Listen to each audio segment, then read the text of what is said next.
Born into the local mining community of Cleland, and here we are today, surrounded undoubtedly by many people from the same community. This clearly reflects we are here for a man who never forgot his roots. On behalf of the Celtic Grave Society, I would like to thank the Delaney family, and in particular John Kennedy, for their support in making this event happen. Also, we would like to thank the Jimmy Delaney Celtic Supporters Club for their support and immense help in organising this event today. In attendance today for this event, we have Jim Craig, Lisbon Lion and Celtic Grave Society Patron. We have Brian Quinn, former chairman of Celtic Football Club and lifelong fan of the club. Frank Rafters, head of Celtic Stadium Tours and author of Uniquely Celtic and Standing on the Shoulders of Giants. We also have Colin Nichol representing the local Celtic Supporters Club and the family. We have David Potter, Celtic Historian and author of many Celtic books, including Jimmy Delaney, The Stuff of Legend. We also have Frank McGuire, a Celtic fan of many years and a man who's seen Jimmy Delaney play in a Celtic jersey. And finally we will have Father O'Connor from St Mary's in Cleland, who will conduct the blessing. After the speeches, there will be a chance for anyone to lay flowers at the graveside after the family of the local supporters club have paid their respects, and also following a special floral tribute by the Celtic Grave Society for today's event, which we'll come on to later. Jimmy was born in 1914 in the small mining community of Cleland. In footballing terms, Jimmy's career progressed from Cleland St Mary's to Stonyburn Juniors in 1933. It wasn't long before senior clubs were taking notice of Jimmy's ability, and eventually it was Celtic and Hibernian who were leading the race to sign this star in the making. Jimmy attended Celtic Park for a trial and impressed Willie Maley so much that he was offered a contract the next day. So on a September day back in 1933, the start of a future Celtic great began. He was joining a team that included the great Jimmy McGuire, as well as future Celtic stars Johnny Crumb and Malcolm MacDonald. From making his debut in 1934, Jimmy's career would take off not only at Celtic but football in general. He was said to be a player with both pace and ability that soon made him a big favourite with the Celtic support and a player feared by the opposition. Jimmy would go on to have success at Celtic, winning 2 league championships, a Scottish Cup medal, 1 Glasgow Cup medal and 3 Glasgow Merchant Charity Cup medals. And that included scoring a hat-trick for Rangers in 1936 Charity Cup final, giving Celtic a 4-2 victory. He would also win the Empire Exhibition Trophy in 1938, a much-loved success by the Celtic support of the day. This is evident in recent times, asking my uncle, who will be 100 years old this month, the memories of Celtic. He would recite that Celtic 11 that won the Empire Exhibition Trophy in the same way I would rhyme off the Lisbon Lions. I also recently attended a Tommy Docherty question and answer evening in my hometown of Lytham St Anne's, and he kicked off the evening by saying he started his career at his beloved Glasgow Celtic and recites the same iconic 11 that won that exhibition, Empire Exhibition Trophy 81 years ago this month. Unfortunately, a serious arm injury in 1939 resulted in Jimmy being out of the game for a couple of years. Ultimately, the war years were a hard time for Celtic, although Jimmy did pick up a Glasgow Merchant Charity Cup Runners medal in 1943. However, in 1946, Jimmy would leave Celtic and join Manchester United, where he would continue to be a success, winning an FA Cup Winners medal in 1948. He returned to Scotland in 1950 to sign for Aberdeen before moving to Falkirk in 1951 and then on to Derry City, where again he was successful, winning an Irish FA Cup Winners medal in 1954, giving him that special word, a treble of Cup Winners medals. He would then move to Cork Athletic, where he narrowly missed out on a 4th Cup Winners medal, when Cork, who were winning 2-0 with less than 15 minutes to go, unfortunately lost 3-2 to Shamrock Rovers in the 1956 Football Association of Ireland Cup final. Jimmy would end his playing career in the Highland League at Elgin City in 1956. And sadly, Jimmy passed away in 1989, but will always be regarded as a Celtic legend. I'd just like now to pass on to the other speakers of the day. First of all, Jim Craig.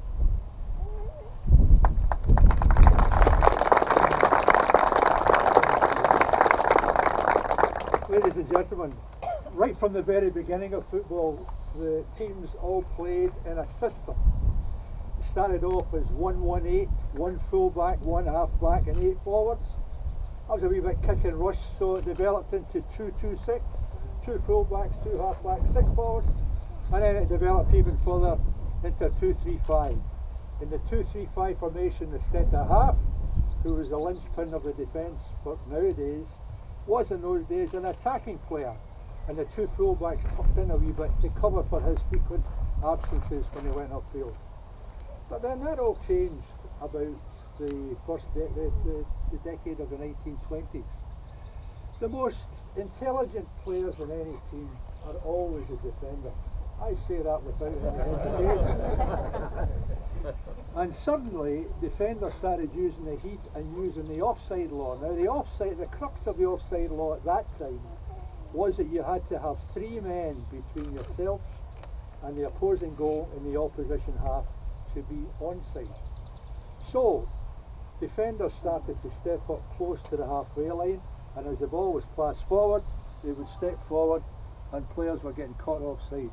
And the goal scoring rate dropped dramatically. It was hated by the fans. For instance, Celtic's record here I have somewhere. They scored in 1920-21, they scored 86 goals. The following year it was 83. But then it dropped because the players were using the offside law to 56 and then 52. Now, as I said, there was letters to the press about it, fans hated it, and eventually the International Football Association Board, that's the organisation that deals with changes to the laws of the game, they acted. And they changed it from 3 players between you and the opposing goal to 2. And the goal scoring rate went up again, because Celtic in the following 4 years scored 76, 97, 101 and 93.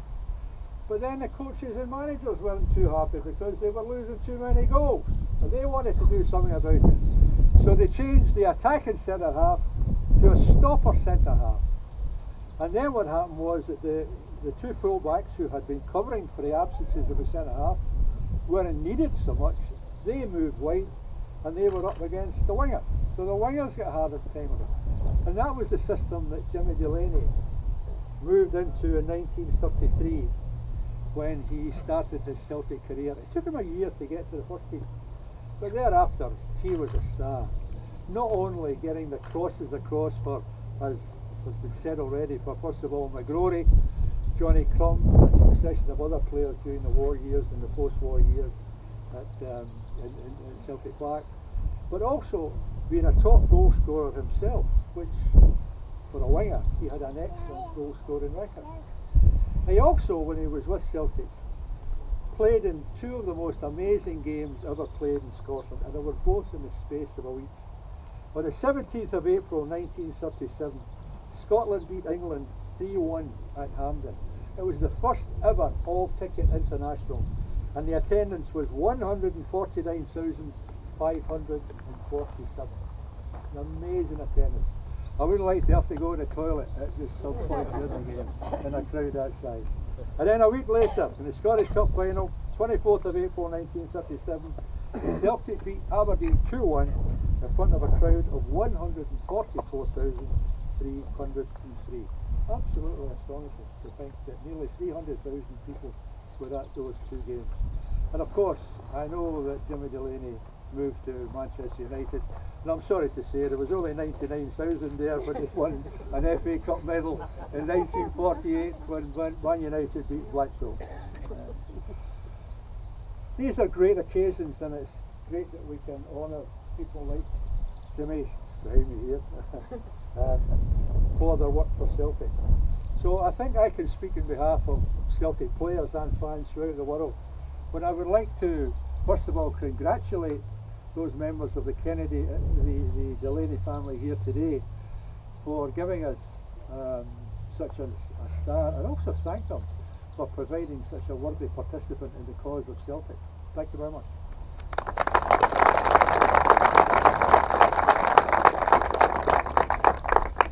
Brian Quinn.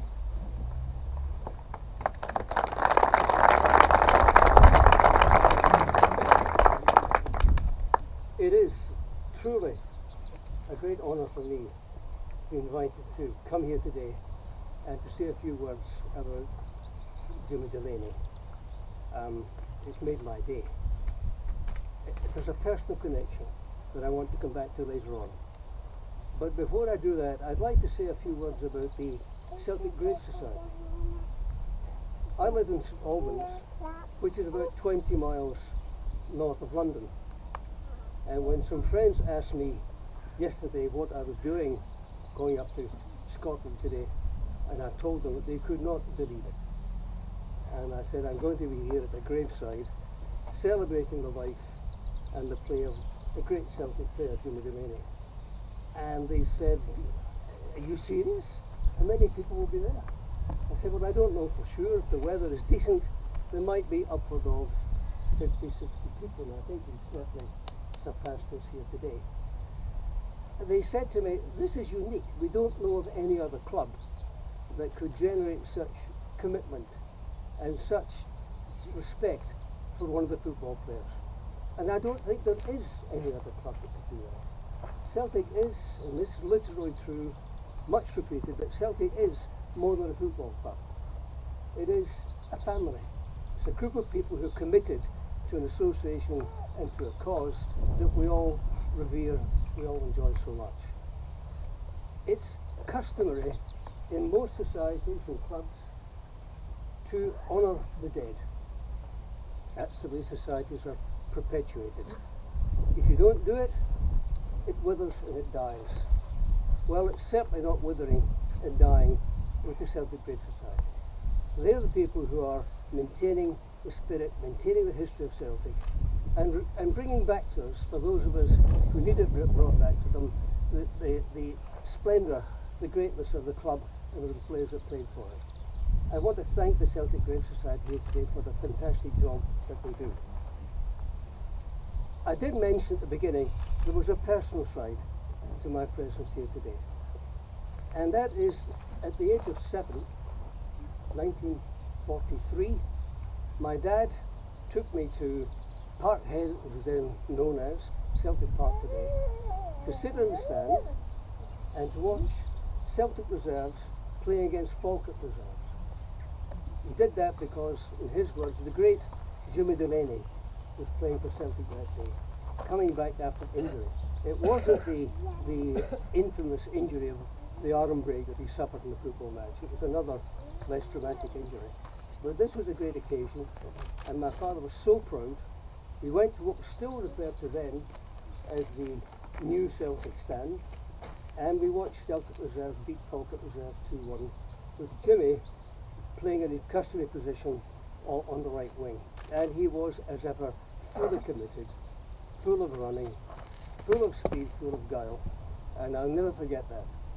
They say that when you get a child at the age of 7, boy or girl, that's the opportunity to instill into them the values and the ideas that carry them through life. Well, that worked with me, I have to tell you. I never looked back from that time. I became a Celtic supporter that day, and even though there have been ups and downs with the clubs, I've always been a Celtic supporter and always will be a Celtic supporter. On the way here today, I was with some members of the CGS, and we were talking about the commitment to the club, and I said that there is no club that I know that generates that kind of commitment. I've got a grandson who's in Madrid today watching the Champions League final. He's a mad keen Liverpool supporter. And I suppose of all the English clubs that exist at the moment, Liverpool might be the closest to the Celtic commitment. When I told him about the Celtic Grave Society a week or two ago, again he was incredulous, he just couldn't believe it. This is the connection that I have with Celtic. This is a connection I'll keep with Celtic until the end, whatever that might be. I'm proud to be here today. I've loved meeting you all. It's been a great occasion. I'm glad the weather behaved itself for once. The last time I was here, the weather wasn't so kind, but what I remember about that occasion too was that I was again among the last of the speakers. And I'd done my homework before the event, and I'd mugged up on all the triumphs, all the experiences of the Celtic player involved. But by the time I got to speak, everybody had told the people present every detail about Jimmy that I had done the homework on. So I had to make it up as I went along. Now, I didn't do that today, although it may sound like that. Once again, thank you so much to the Celtic Dev Society. Thank you all to the Celtic supporters. Good afternoon.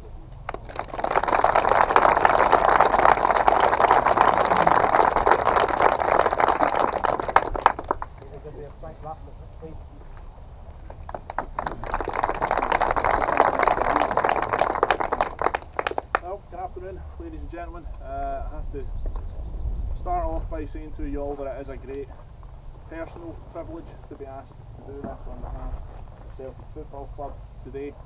And prior to starting in earnest, I do have to put on record my thanks to, of course, the families who are here today, to the cemetery workers, and of course to all of you for coming out to celebrate a wonderful Celtic man. Our thanks to, both personally and on behalf of Celtic Football Club, has to go to all of the members of the Celtic Grave Society for their frankly incredible work that they continue to carry on an annual basis without really looking for anything back for it. It's something that they do for the love of the football club, but more than that, I feel it's something that they do for the love of the story of Celtic Football Club.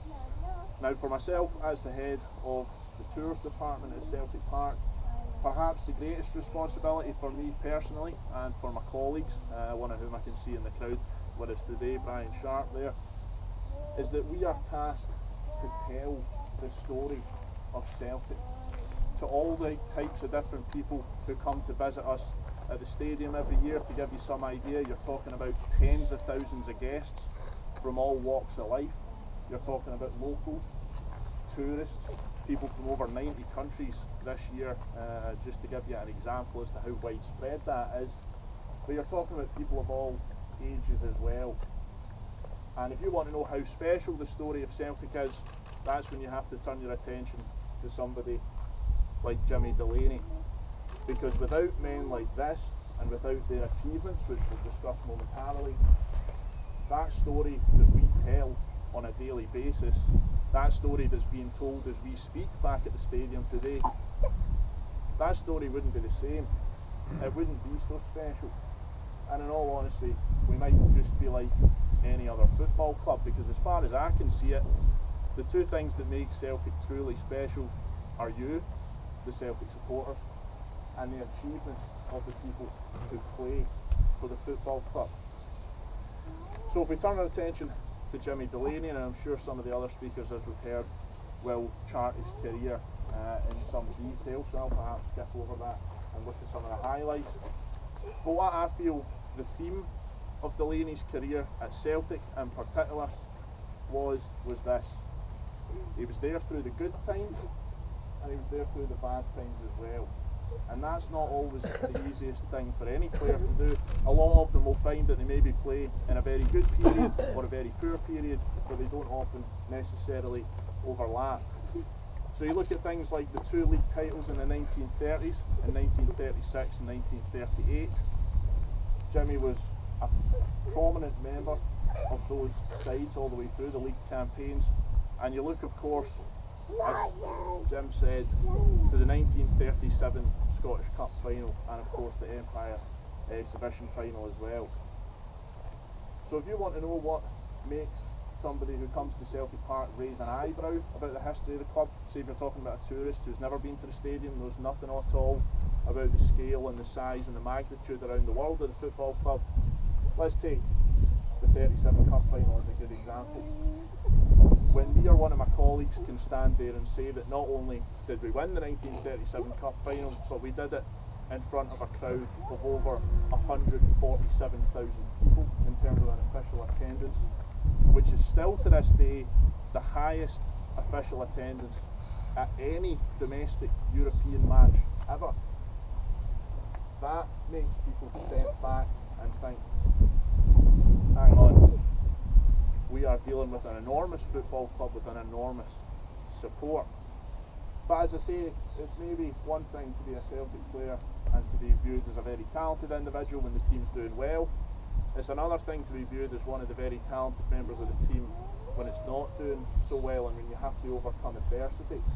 So after winning the Empire exhibition in 1938, Jimmy of course suffered a horrendous injury to his arm in 1939.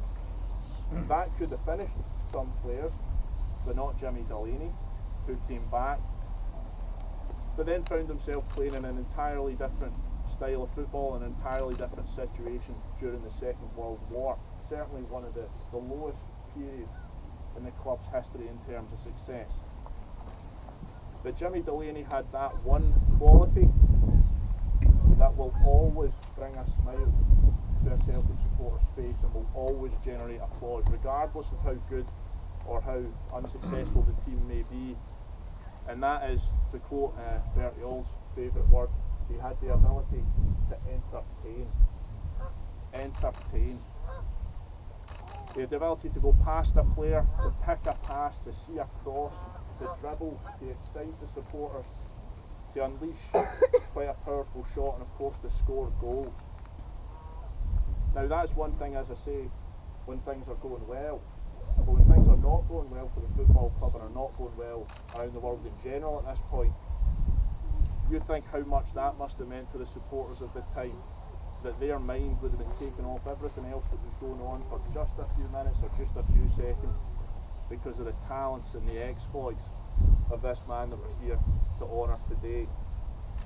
So in conclusion, ladies and gentlemen, I do have to say that on behalf of myself, and more than that, on behalf of Celtic Football Club and the people that we represent, which is all of you here today and all of you around the world, I cannot thank you enough, first of all, for coming along, but I also cannot thank you enough for taking an interest in what makes this football club special, and that is its history.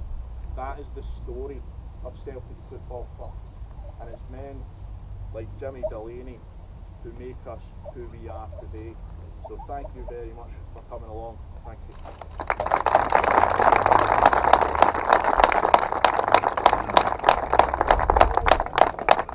Can I just ask for Colin Nichol on behalf of the local citizens? I'm following on here for Lisbon Lion, an ex-chairman and the head of Celtic Tours. I'm afraid the eloquence is away now. Like a lot of people here, I was born and raised in Cleland. Used to go, I lived all my life in Cleland and went to school. Used to see Jimmy Delaney a lot. Used to do a lot of walking. And when you seen him when you were young, you knew there was something special about him. He would be a few whispers and whispers. That's the man that played for Celtic. He didn't look special, and he certainly didn't act as if he was special, but you just knew there was something special about him. It wasn't really to kind of grow older, and then when he joined the supporters club that I got to know Jimmy, he went occasionally in the bus to games. Not very often did he travel in the bus, but he used to go to all the functions, and you would talk to him then, and that's when you realised what a big part of Celtic he was, what his achievements were, and just we're so grateful to have him there. Just I can't see this phone. I think we as a supporters club, I think we couldn't have asked for anyone more worthy than Jimmy Delaney to be a patron. And I like to hope, I like to think as a club that we've done him justice over the past 55 years. On behalf of the club as well, and I'm sure on behalf of the family of Jimmy Delaney, I'd like to thank the Celtic Grave Society for putting this on today. They do a lot of great work, and it's great that they keep the names alive of all the great Celts. And I really do hope they keep up the good work in doing this. When you see the calibre of people here, it's to honour Jimmy, Jim Craig, Brian Quinn. It just shows you how highly he was thought of. And I'd like to round off by saying thanks very much to Celtic Grave Society. Doing a great job. Thank you.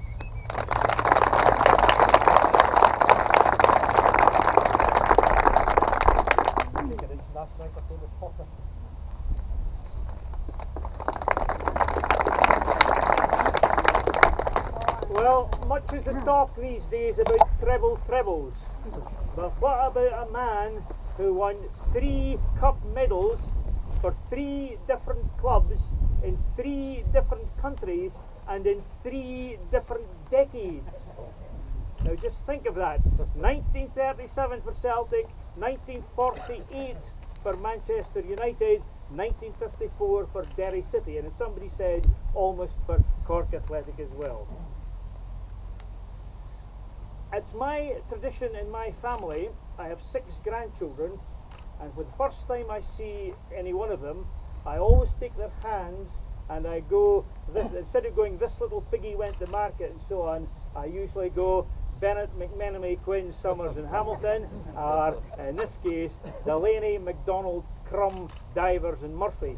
And Delaney always gets the thumb. In some ways the most important finger of your hand, because he was such an important person, was Jimmy Delaney.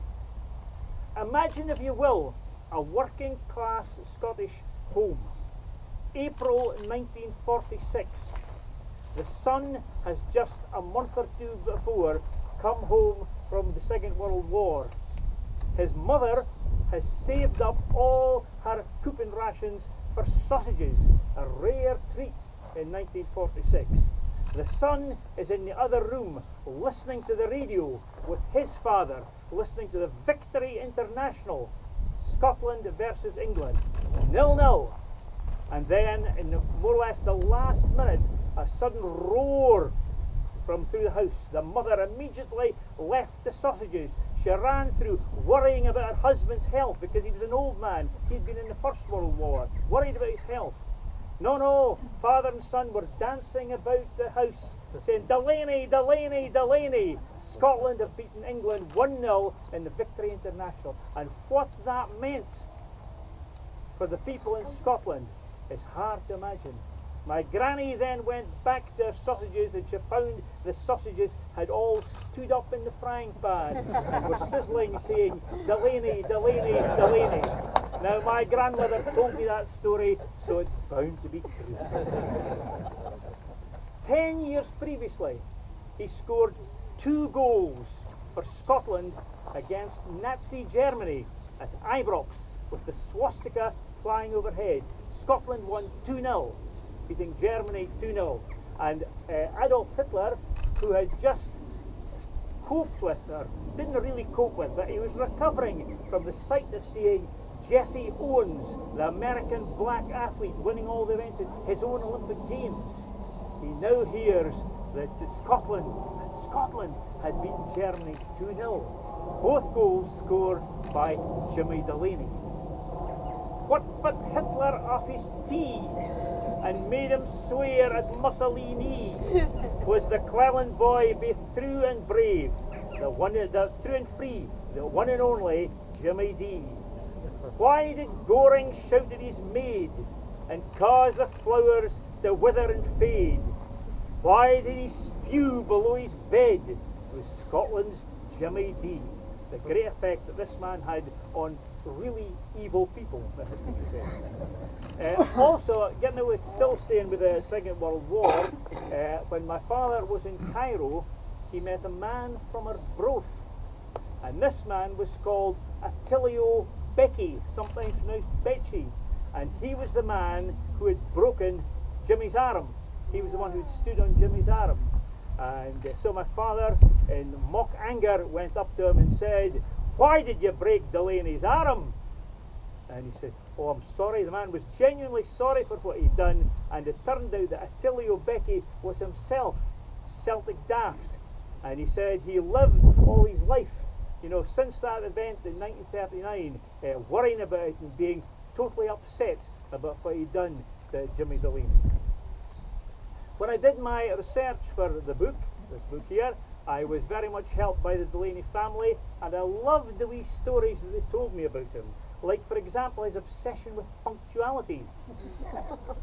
He hated being 5 minutes late for anything.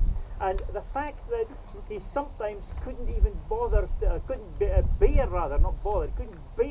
to listen on the radio to Celtic Rangers games. And he had to take the dog out for a walk. And he would time his return back at full time so he could then say, then he would hope we would know whether Celtic had won or lost by the demeanour of the supporters on the bus coming back. You know, if Celtic supporters all going like this, that means they'd won. You know, if Rangers supporters were sitting that sort of way, that also mean with Celtic had won. Now, I can identify with that because I'm not good at listening to a Celtic game on the radio. I never was. I maybe can cope with it when I'm watching it, but I'm not good at listening on the radio. And finally, Tom Campbell, the eminent historian, tells me 2 stories about Celtic defenders who were booed for fouling Jimmy Delaney. One was Alec Rollo, who fouled Delaney when he was playing for Aberdeen. He was immediately booed by the Celtic fans, and the referee was urged to take his name. And similarly at Falkirk in 1953, in the famous Charlie Tully game, Frank Michin apparently fouled Delaney as well, because Delaney by this time was playing for Falkirk, and he too was subject to pelters from the Celtic crowd. Because of course, you can't do that to such a great Celt as Jimmy Delaney.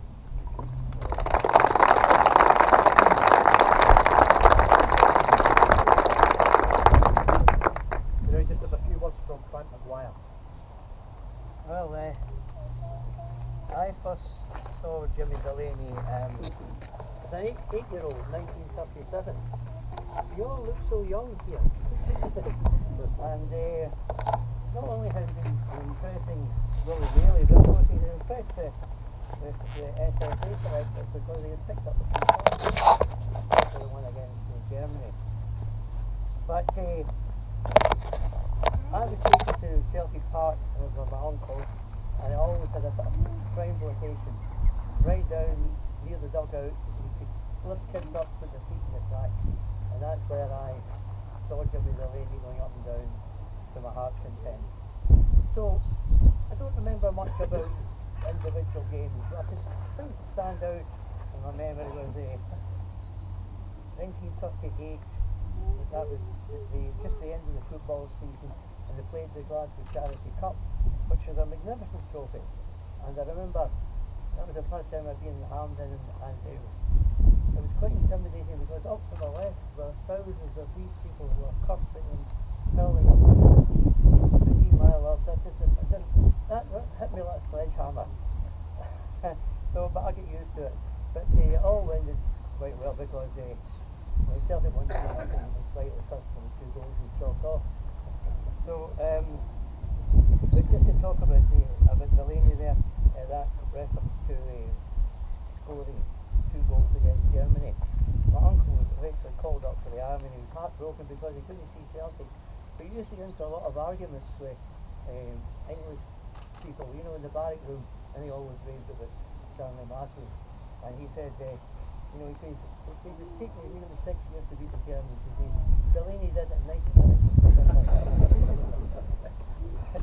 But anyway, the 1938 was a great year for Celtic because we went on then the fourth season, very short fourth season, because we went on then to the Exhibition Cup, and all the games were played at Ibrox, and quite handy for me because I lived in Dublin.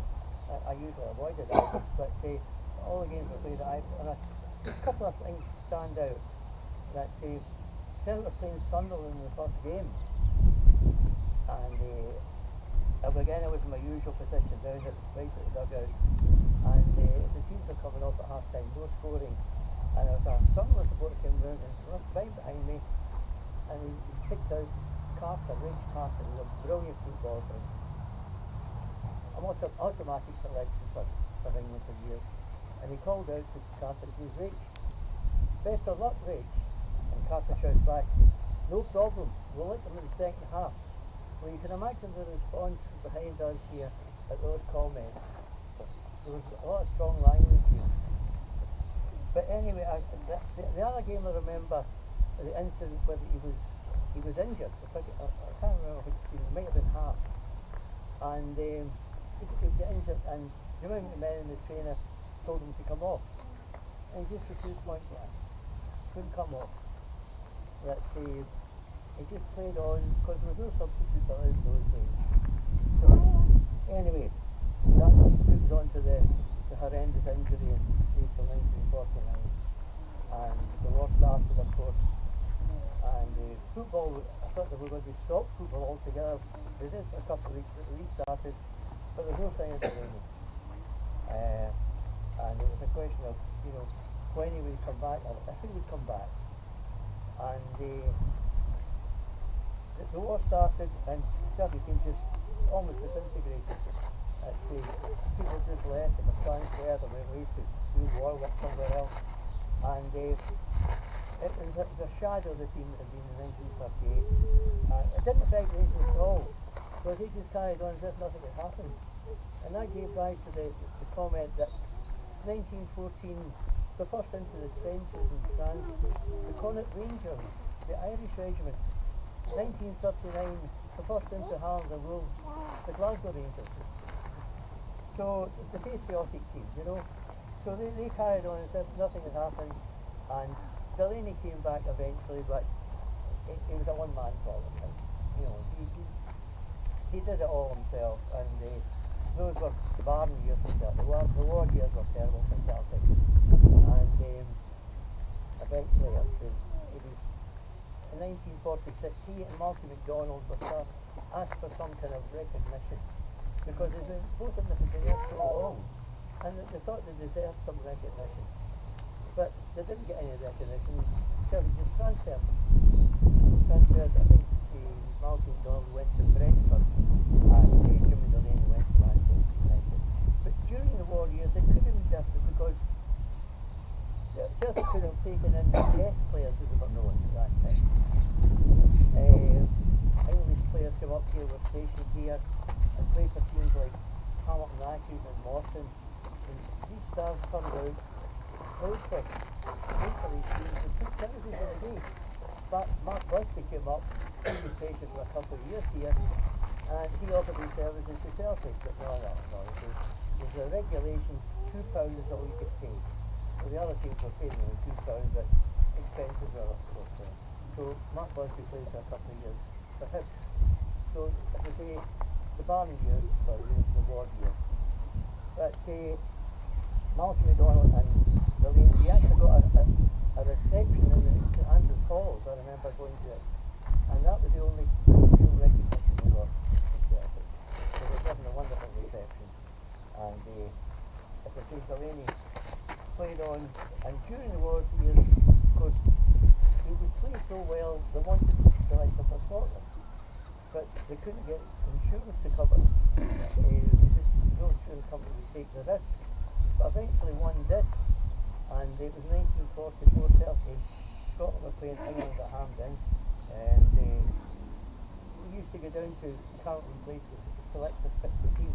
We used to rush down from school, and we were down there, and we're all chanting outside, because Delaney had been passed medically okay for the show, and we were chanting, "We want Delaney." The fans were there, and they got Delaney for that game in 1944, and played very well. The team played very well, but unfortunately they lost 3-2 to England, and it was that night, sadly, Jimmy's son had died in the evening of the game. But as I say, he had better luck 2 years later, 1946, and that was the victory international. Scotland had been taking some awful beatings from England during the war, and as I say, I remember I was in the North Enclosure, and it was a free kick taken by Husband, such a player. It should have been George Patron from Celtic, called off England, and he crossed the ball, wasn't heading the ball down, and Delaney just beat right to it. Put the ball in the net, and the reaction was amazing. They were still singing and dancing out in Mount Florida at time up. It was such a relief, to beat England, because as I say, they were taking some real beatings. But then, as I say, Delaney to that time was a Man United player in 46, I didn't see Delaney again for a couple of years. 1940, I was on holiday in Blackpool, and this is Saturday football season, the second game, and it was Man United playing Blackpool. Blackpool were a very strong team. In fact, it was almost a replay of the cup final, the previous April. And I remember standing outside, and the team bus arrived, and when Jimmy Delaney came off the bus, I shouted to him, Jimmy, when are you coming back to Celtic? And he was taken aback. He just smiled and walked on. So that was the only time I saw Jimmy Delaney. And then he came back about 3 years later, about 1950. But then he came back to Celtic, he came back to Aberdeen, and I remember the game very well. The attendance usually at that time was 30,000. At that day it was 60,000, and the reception they got, because it made him captain for the game. And as already been pointed out, Alex Rollo must have heard quite a bit of the Delaney, and not, I've got a real roasting from this guy. He really rocked him up, and when the Celtic was reacting furiously, there was one guy behind me who shouted, "That's not Willie Waddle ringing you up there, that's Delaney," you know. So that was the last time I saw him playing. I saw him occasionally bring into Celtic, I was paying to go in, and Delaney should have had an honour place. He should have had. But eventually he drifted away and he came back to the support, and that's it. But Jimmy Delaney once attended a Celtic grave, and he'd seen a jersey being put on the coffin, and he said, "I hope somebody does that for me sometime." Well, his wish was granted, because Billy McNeil placed the Celtic jersey on the coffin. The jersey that Jimmy loved was the female on the coffin. May you rest in peace. Thank you very much.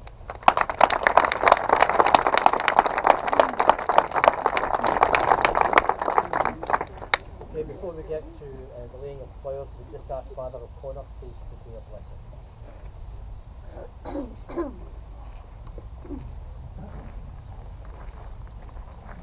We remember Jimmy and Annie in prayer. My brothers and sisters, we read in sacred scripture, we believe that having died with Christ, we shall return to life with him. Christ, as we know, having been raised from the dead, will never die again. Death has no power over him anymore.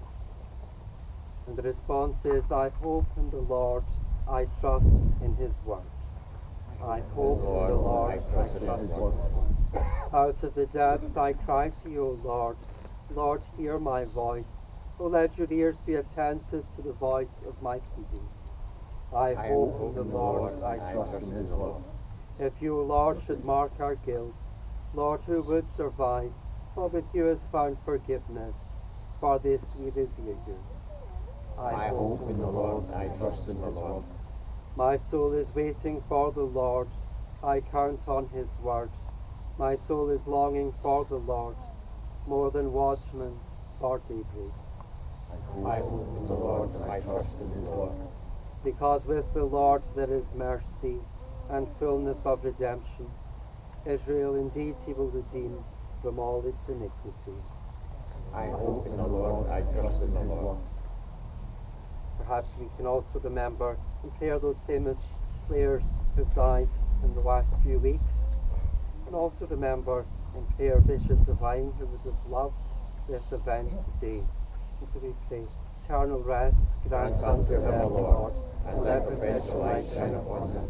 May they rest in peace. Amen. May their souls, And souls of all the faithful departed, through the mercy of God, rest in peace. Amen. may Almighty God bless you, the Father, the Son, and the Holy Spirit.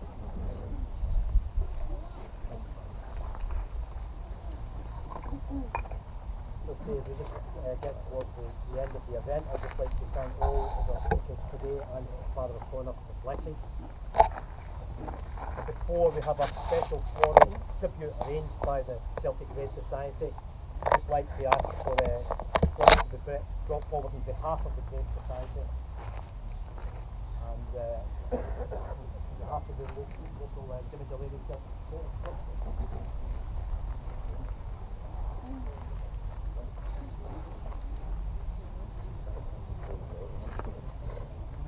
Somebody leaving?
I'll just get to it.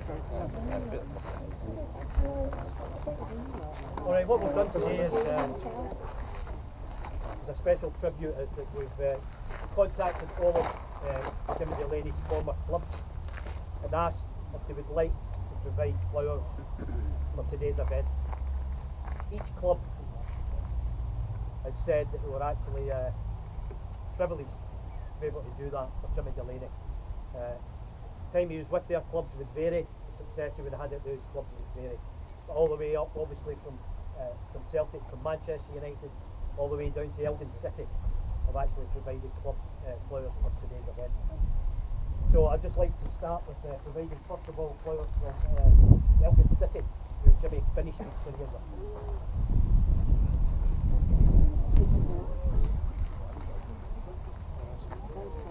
We'll get it.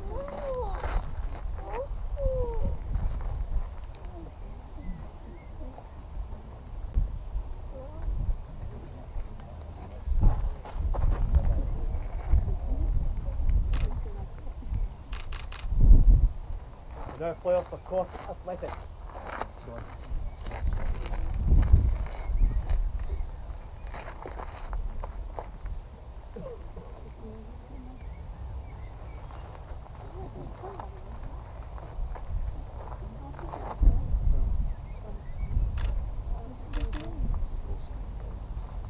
Derry City.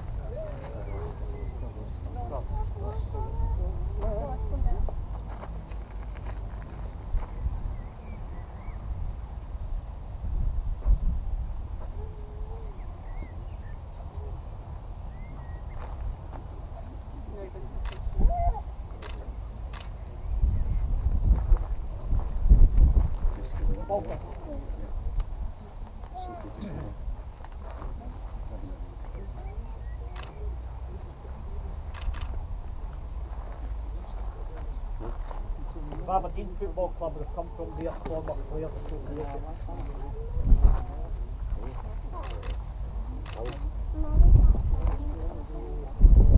Manchester United.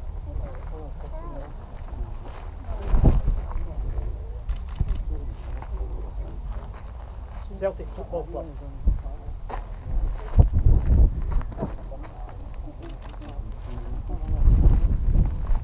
I'd just like to ask for a round of applause for all those clubs.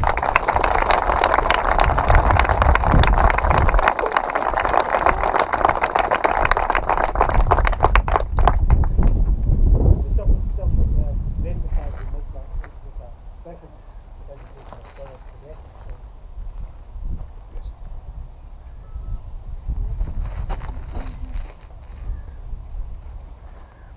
I'd like to present these flowers to Jimmy Delaney.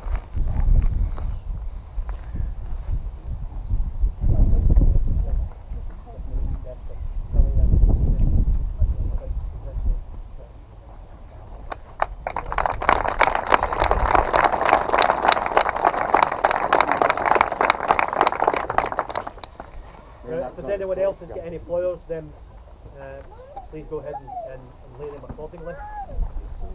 In the meantime, I'd just like to thank everyone for coming today. I'd like to thank the local Jimmy Delaney Celtic Supporters Club, the family for the permission and the help that the local Celtic Supporters Club has given us has been absolutely fantastic. It's went a lot towards making today happen. Now, what they've also arranged is a small buffet in the Quinn Club. That will include some music by the Clelanders, who will today play the new song, which is a tribute to Jimmy Delaney himself. So hopefully, and it's open to everyone, so please come along and you can take advantage of what's there and obviously listen to the song being played. So thanks very much everybody for attending today. We've got booklets available for anybody who wants to buy them. We have some booklets from previous commemorations as well. Just a point to be made that the donations we get for them we put towards future commemorations for the Celtic Dead Society. So once again, thanks so much for your support today. Thanks very much for the attendance and respect.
Running with the tunnel bar across the pearly gates, and through the Celtic stories he's been immortalised. His memory lives on, the legend never dies.